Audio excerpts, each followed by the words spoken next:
Good morning students, कैसे हो आप सब। स्वागत है आपका आपके नए फिजिक्स के लेक्चर के अंदर। पिछले लेक्चर में हमने मैसेज सिग्नल और उसकी बैंडविड्थ के बारे में पढ़ा था। आज का हमारा पहला टॉपिक है ट्रांसमिशन मीडियम और कम्युनिकेशन चैनल। ट्रांसमिशन मीडियम क्या होता है? जिसके थ्रू सिग्नल प्रोपेगेट करते हैं, चलते हैं। देखिए डेफिनेशन, द ट्रांसमिशन मीडियम और communication channel is a link. कि ट्रांसमिशन मीडिया, या जिसको हम कम्युनिकेशन चैनल भी कह सकते हैं, ये एक लिंक होता है किसके किसके बीच में? सोर्स और डेस्टिनेशन के बीच में, थ्रू विच इंफॉर्मेशन और मैसेज सिग्नल में प्रोपेगेट। प्रोपेगेट का मतलब होता है चलना, जिसमें से वो गुजर के सोर्स से डेस्टिनेशन तक जाता है, from source to destination, without any noise और डिस्टोर्शन।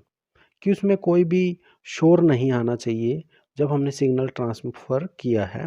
जैसे कई बार हम देखते हैं, हम मोबाइल पे कॉल मिलाते हैं किसी को, तो बीच में शोर शराबा सा आता है। वो जो इंस्ट्रूमेंट्स होते हैं जिनके थ्रू ये ट्रांसफ़र हो रहा है सिग्नल, उनकी वजह से आ जाता है distortion. It is a short of electronic roadways along which signals travel.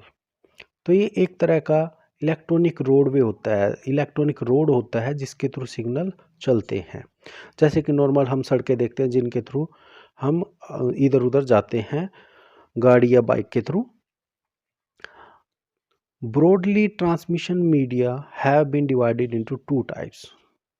तो अगर इसको मोटे तौर पे देखा जाए तो दो तरह के होते हैं ट्रांसमिशन मीडिया। नंबर वन है गाइडेड ट्रांसमिशन मीडिया और सेकंड है अनगाइडेड ट्रांसमिशन मीडियम। फर्स्ट है गाइडेड ट्रांसमिशन मीडियम।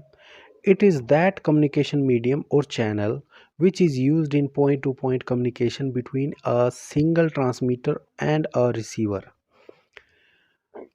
कि ये एक ऐसा कम्युनिकेशन मीडियम है जिसके अंदर point two point message signal move करते हैं। ठीक है, जैसे कि हम फ़ोन पे करते हैं। ठीक है, फ़ोन पे बातें करते हैं, किसी को अगर फ़ोन हम डायल करते हैं तो उसी पर्सन को फ़ोन जाके मिलेगा और पॉइंट टू पॉइंट ही कम्युनिकेशन चलता है। For example parallel wire line. तो पैरेलल वायर लाइंस होती हैं, काफ़ी सारी लाइनें खींची गई होती हैं। ठीक है, जैसे मोबाइल इसकी फ़ोन की होती थी पुराने टाइम में, जो फ़ोन होते थे लैंडलाइन टाइप के, उनके लिए जो वायर्स खींची गई होती थी जो कम्युनिकेशन करवाती थी। सेकंड है twisted pair and coaxial cables. Cables जो केबल टीवी में यूज़ की जाती हैं, वो ट्रांसमिट होता है, जो केबल का ऑफिस होता है वहाँ से घर तक। Are guided transmission media.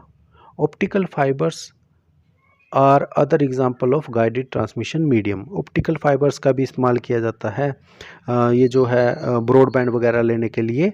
Optical fibre के थ्रू आजकल कंपनियां ब्रॉडबैंड के जो है कनेक्शन प्रोवाइड कर रही हैं। तो जो भी उस कनेक्शन को लेगा उसी को ये फैसिलिटी प्रोवाइड होती है, तो इस करके इसको पॉइंट टू पॉइंट ही कहते हैं। दस guided transmission medium is used in line communication. मतलब ये सिंगल लाइन कम्युनिकेशन की तरह यूज़ किया जाता है, जो सोर्स से डेस्टिनेशन तक मैसेज का आदान प्रदान करने में मदद करता है। सेकंड है unguided transmission medium. It is that communication medium which is used where there is no point to point contact between the transmitter and receiver। कि इस मीडियम का यूज़ वहाँ किया जाता है जहाँ पे पॉइंट टू पॉइंट नहीं होता। इसका मतलब क्या है कि ट्रांसमीटर तो एक होता है जो सिग्नल भेज रहा है, और रिसीवर काफ़ी ज़्यादा होते हैं। There are a large number of receivers corresponding to a single transmitter. Transmitter single है और रिसीवर ज़्यादा है। Free space is an example of unguided transmission medium. जैसे कि हम देखते हैं दिल्ली दूरदर्शन का जो चैनल है वो स्पेस के थ्रू भेजा जाता है सबके घर। It is used in space communication और सैटेलाइट कम्युनिकेशन, इनके अंदर इसका यूज़ किया जाता है, such as radio and television. Radio पे भी हम एफएम सिग्नल को देखते हैं, तो एफएम जो है सबके जो एफएम रेडियो होते हैं, जैसे फ़ोन के अंदर भी होता है, तो सबको वो अवेलेबल होता है। ट्रांसमीटर एक ही है, रिसीवर ढेर सारे। The characteristics and quality of transmission medium depends upon. तो इसका करेक्टरिस्टिक्स किस बात पे डिपेंड करता है? और क्वालिटी किस बात पे डिपेंड करती है, एक तो नेचर ऑफ ट्रांसमिशन मीडियम कि किस तरह का ट्रांसमिशन मीडियम यूज़ किया जा रहा है, सेकंड नेचर ऑफ सिग्नल कि सिग्नल किस तरह का ट्रांसमिट करना है, तो उस पे इसकी क्वालिटी डिपेंड करती है। नेक्स्ट टॉपिक है हमारा मॉड्यूलेशन एंड इट्स नेसेसिटी कि मॉड्यूलेशन क्या है और उसकी ज़रूरत क्या है। तो इस पेज पे हम पढ़ेंगे मॉड्यूलेशन की ज़रूरत के बारे में। नेक्स्ट पेज पे आएगी मॉड्यूलेशन की डेफिनेशन। तो देखिए, a message signal usually spread over A range of frequencies. जो मैसेज सिग्नल होता है जो हमने ट्रांसमिट करना है वो काफ़ी सारी फ्रीक्वेंसी रेंज के ऊपर फैला होता है। इसका मतलब उसके अंदर काफ़ी सारी फ्रीक्वेंसीज होती हैं। Called the signal bandwidth. तो इस फ्रीक्वेंसी रेंज को सिग्नल बैंडविड्थ कहते हैं। मतलब सिग्नल की जो बैंड है, फ्रीक्वेंसी बैंड, लोअर फ्रीक्वेंसी से अपर फ्रीक्वेंसी तक जो पूरा बैंड बन गया उसे सिग्नल बैंडविड्थ कहते हैं। That is why message signal are also called base band signal. तो मैसेज सिग्नल को बेस बैंड सिग्नल भी कहा जाता है। Representing the band of frequencies of the original signal कि बेस बैंड सिग्नल के अंदर ओरिजिनल सिग्नल की फ्रीक्वेंसीज होती हैं। जैसे हम जो बातचीत करते हैं वो ट्रांसमिट करनी है, तो बातचीत जो है वो 20 हर्ट्ज से 20 किलो हर्ट्ज की रेंज में आ जाती हैं, क्योंकि ह्यूमन ईयर जो है वो किस फ्रीक्वेंसी रेंज को सुन सकते हैं, 20 hertz to 20 kilo hertz. Suppose we wish to transmit an electrical signal in audio frequency range. तो ऑडियो फ्रीक्वेंसी सिग्नल को हम ट्रांसमिट करना चाह रहे हैं जिसकी रेंज कितनी है, 20 hertz to 20 kilo hertz over a long distance. तो काफ़ी लंबी दूरी तक हम इस सिग्नल को ट्रांसमिट करना चाहते हैं। We can not do it, हम इसे नहीं कर सकते as such because of the following reason. तो हम इस सिग्नल को लंबी दूरी तक ट्रांसमिट नहीं कर सकते, इसके रीज़न्स नीचे गिवन है सारे। तो ये जो है बारी बारी से हम सारे रीजंस को स्टडी करेंगे। नंबर 1 है साइज़ ऑफ एंटेना और एरियल। तो एंटेना का साइज़ और एरियल का साइज़ जो है ये भी एक लिमिट लगाता है, क्योंकि इसकी एक लिमिट है। हम जो एंटीना खड़े करते हैं उसकी बहुत ज़्यादा हाइट नहीं रखी जा सकती, क्योंकि उसे ऑपरेट करना मुश्किल हो जाएगा। जैसे कि पहले आपने देखा होगा जो दिल्ली दूरदर्शन जो चलता था टीवी पे, काफ़ी पहले की बातें होती है, तो उस टाइम एंटीना यूज़ किया जाता था छत पे, उसे एरियल भी कहते थे। उसे हम रोटेट करके सैटेलाइट के साथ ट्यूनिंग बैठाते थे और तो सिग्नल साफ़ आ जाता था टीवी के अंदर, और उसको जितनी हाइट पे रखेंगे उतना साफ़ सिग्नल आता था। उसी तरह सिग्नल को ट्रांसमिट करने के लिए भी एंटीना लगाने पड़ते हैं। देखिए डेफिनेशन के अंदर, एन एंटेना और aerial is needed both for transmission and reception. Each antenna should have a size comparable to the wavelength of the signal. तो एंटीना का जो साइज़ होता है वो सिग्नल की वेवलेंथ के ऊपर डिपेंड करता है। At least lambda by 4 in size की जो वेवलेंथ होती है उसका 1/4 जो है उतना साइज़ का हमें एंटीना जो है लगाना पड़ता है। साइज़ का मतलब उसकी हाइट से हो जाता है कि इतनी हाइट का एंटीना हमें यूज़ करना पड़ेगा, so that time variation of the signal is properly sensed by the antenna, ताकि उस सिग्नल को एंटीना अच्छे से सेंस कर सके। For an audio frequency signal of frequency is equal to 15 kilo hertz. तो ऑडियो फ्रिक्वेंसी सिग्नल अगर मान लो 15 किलो हर्ट्ज़ का है, the wavelength lambda is equal to c upon v is equal to 3 into 10⁸ upon में 15 इंटू 10⁻3। ये 10⁻3 कहाँ से आया, किलो हर्ट्ज़। किलो का मतलब 1000, तो उसको 10⁻3 से हम रिप्रेजेंट करते हैं यहाँ पे। इसको कैंसिल आउट करके हमारे पास आ जाएगा 20,000 मीटर। तो ये वेवलेंथ आ गई सिग्नल की। अब लेंथ ऑफ एंटीना निकालते हैं, वो आएगी lambda by 4 is equal to 20,000 by 4 is equal to 5000 metres. तो 5000 मीटर्स जो है हाइट है एंटीना की। To set up an antenna of vertical height 5000 meter is practically impossible to construct and operate। और इतनी हाइट का एंटीना बनाना और उसको ऑपरेट करना प्रैक्टिकली इम्पॉसिबल है। If transmission frequency were raised to 1 megahertz, अब ये 15 किलो हर्ट्ज़ है। अगर हम उस सिग्नल को ट्रांसमिट करना चाहते हैं और इसकी फ्रीक्वेंसी को बढ़ा देते हैं हम सिग्नल की किसी तरीके से 1 मेगाहर्ट्ज़ तक, तो वेवलेंथ क्या आएगी C/V। तो इसको अगर कैलकुलेट करते हैं तो वो आएगी 300 मीटर्स। तो अब अगर इस वेवलेंथ के लिए हम length of antenna find out करें तो वो आएगी 300/4 is equal to 75 metres, which is reasonable, जो लगाने योग्य है। रीज़नेबल का मीनिंग कि इसको लगाया जा सकता है इतनी हाइट के एंटीना को। Therefore there is an urgent need of converting the information contained in our signal low frequency baseband signal into high or radio frequency before transmission। तो इसका मतलब क्या है कि ये बहुत ज़्यादा ज़रूरी हो जाता है कि हम जो हमारा इंफॉर्मेशन सिग्नल है ओरिजिनल लो फ्रीक्वेंसी वाला सिग्नल, उसको हम हाई फ्रीक्वेंसी सिग्नल में कन्वर्ट कर दें ट्रांसमिशन करने से पहले। सेकंड देखिए, effective power radiated by antenna. तो जो पावर यूज़ की जाती है उस एंटीना के थ्रू, उसका भी एक रिलेशन है, ये इस टॉपिक में दिया गया है। Theoretical studies reveal that power P radiated from a linear antenna of length L is proportional L/लैम्डा का स्क्वायर। कि थ्योरेटिकल स्टडी से ये निकाला गया है पावर का फार्मूला कि पावर जो है वो प्रोपोर्शनल है L length of antenna upon में lambda whole square. As high power are needed for good transmission, कि अगर अच्छी पावर का सिग्नल आपने ट्रांसमिट करना है, therefore for given antenna length, कि एंटीना की लेंथ तो फिक्स है, तो हम इसकी पावर को कम या ज़्यादा कैसे कर सकते हैं। Wavelength lambda should be small और फ्रीक्वेंसी शुड बी हाई।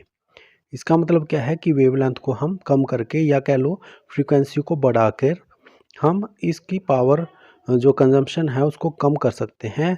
दस this factor also point out to the need of using high frequency transmission.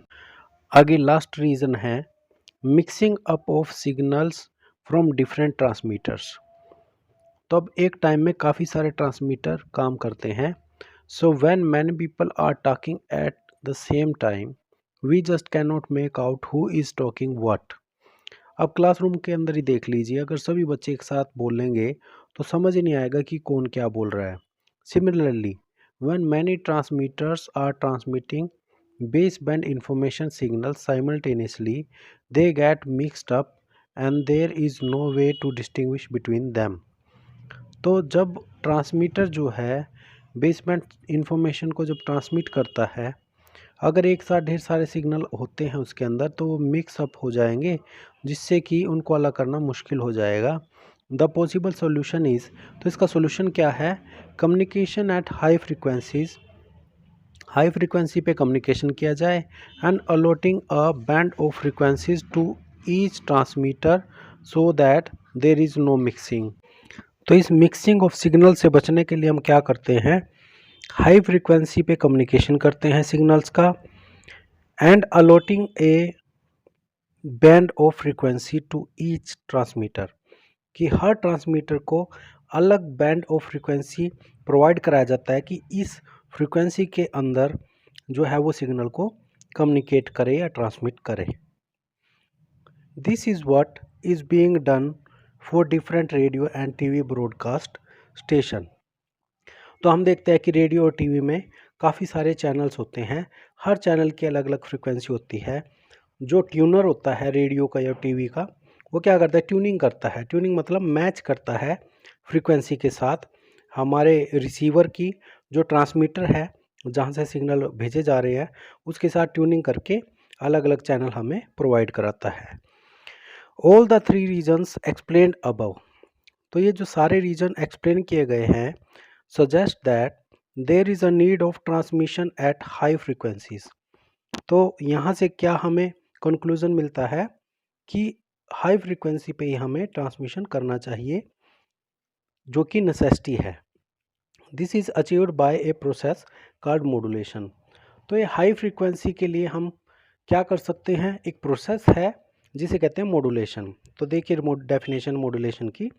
Modulation is the phenomena of superimposing the low audio frequency baseband message और information signal on a high frequency wave. कि modulation के अंदर एक ऐसा process किया जाता है, super impose करना, मतलब उसको एक हाई फ्रीक्वेंसी के सिग्नल के साथ मिला दिया जाता है। कौन से सिग्नल को, बेस बैंड सिग्नल को। जो लो फ्रीक्वेंसी का सिग्नल है उसको एक हाई फ्रीक्वेंसी वेव के साथ मिक्स कर दिया जाता है, मॉड्यूलेट कर दिया जाता है। तो जो लो फ्रीक्वेंसी का सिग्नल है उसे कहते हैं मॉड्यूलेटिंग सिग्नल, और जो हाई फ्रीक्वेंसी की वेव है उसे कहते हैं कैरियर वेव। ये लेके जाएगी इसको। The resultant wave is called the modulated wave. Modulated wave क्या होती है, जब सिग्नल को, लो फ्रीक्वेंसी सिग्नल को हाई फ्रीक्वेंसी सिग्नल के साथ मिक्स कर दिया जाता है या सेट कर दिया जाता है, तो उसे कहते हैं मॉड्यूलेटेड वेव या modulated signal which is transmitted, और इसी सिग्नल को ट्रांसमिट किया जाता है। नेक्स्ट टॉपिक है टाइप्स ऑफ मॉड्यूलेशन। मॉड्यूलेशन कितने टाइप्स की है। We know that a carrier wave may be, number 1 है कॉन्टिन्यूस या साइनसोडियल वेव, और नंबर 2 है पल्स विच इज़ डिसकंटिन्यू।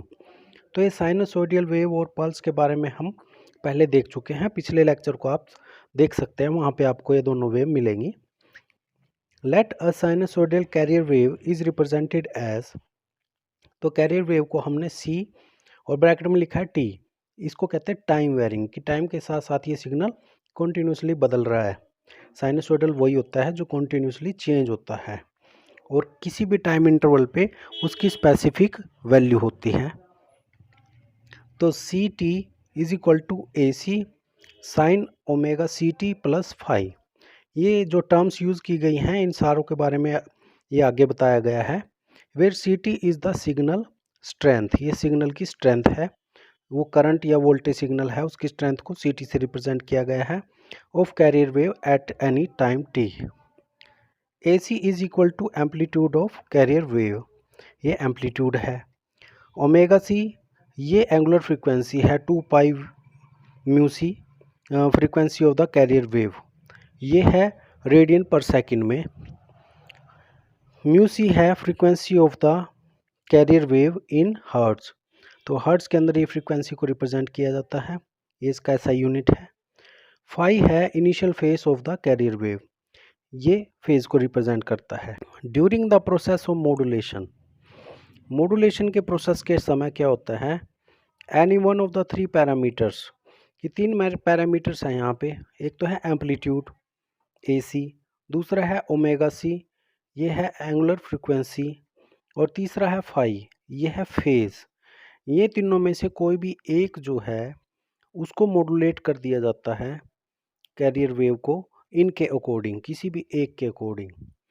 दोबारा देखिए, during the process of modulation any one of 3 parameters, कि मॉड्यूलेशन के प्रोसेस के दौरान इनमें से कोई भी एक parameter a c, omega c and phi of the carrier wave is varied in accordance with the information on message signal, कि कैरियर वेव का एम्पलीट्यूड या फ्रीक्वेंसी या फेज मॉड्यूलेटिंग सिग्नल के अकॉर्डिंग चेंज कर दिया जाता है, which is the modulating base band audio frequency signal m. This would result in 3 type of modulation, तो इससे 3 तरह की मॉड्यूलेशन हो सकती है। देखिए कौन कौन सी है। नंबर 1 है एम्पलीट्यूड मॉड्यूलेशन जिसे AM कहते हैं, नंबर 2 है फ्रीक्वेंसी मॉड्यूलेशन जिसे FM कहते हैं, एंड नंबर 3 है फेज मॉड्यूलेशन जिसे PM कहते हैं। देखिए इस पेज में आपको दिखाई दे रहा है, तीनों तरह की मॉड्यूलेशन को दिखाया गया है। ये जो सबसे ऊपर वाला सिग्नल है ये है कैरियर वेव, इसकी फ्रीक्वेंसी काफ़ी ज़्यादा है। सेकंड है MT मॉड्यूलेटिंग सिग्नल, जिसे फिगर बी के अंदर दिखाया गया है सेकंड नंबर पे। थर्ड नंबर पे है एम्पलीट्यूड मॉड्यूलेशन। कैरियर जो है वो मॉड्यूलेटेड सिग्नल है CMT, जो कि है एम्पलीट्यूड मॉड्यूलेशन।